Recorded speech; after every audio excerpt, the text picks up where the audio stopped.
आज आहे आपल्या 30 डे ट्रान्सफॉर्मेशन चॅलेंजचा डे 10. मॉर्निंगला सकाळी लवकर जिमवर गेलो. जिमवर जाऊन घेतले मेंबरचे पर्सनल ट्रेनिंगचे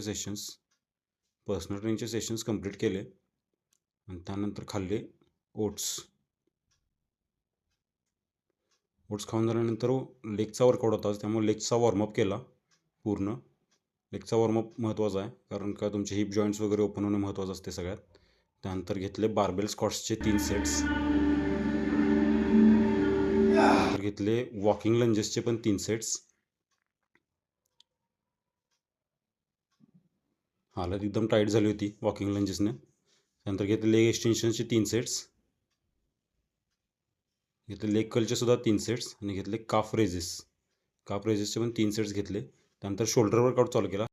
साईड लॅटरल्सचे घेतले 3 सेट्स. त्यानंतर घेतले फ्रंट रेस सिंगल आर्म, ते पण 3 सेट्स. त्यानंतर घेतले अपराईट रो बारला, ते पण घेतले 3 सेट्स. त्यानंतर वर्कआउट कंप्लीट करून व्हे प्रोटीन प्यालो आणि घरी आलो. घरी डाएटची तयारी करून ठेवली होती. डाएट केला कंप्लीट. पनीर, सोया चंक्स, भाकरी, स्प्राउट्स आणि सॅलेड. नंतर इव्हिनिंगला परत जिमवर जाऊन सेशन्स केले कंप्लीट.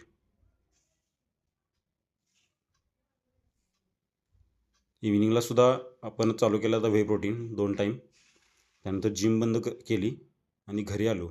घरी येताना मेडिकलमधनं घेतले मायक्रोन्यूट्रिएंट्स, ते सुद्धा महत्त्वाचे आहेत. आणि घरी येऊन केला डाएटमध्ये होतं पनीर, परत सोया चंक्स, त्यानंतर भाकरी, सॅलेड आणि स्प्राउट्स.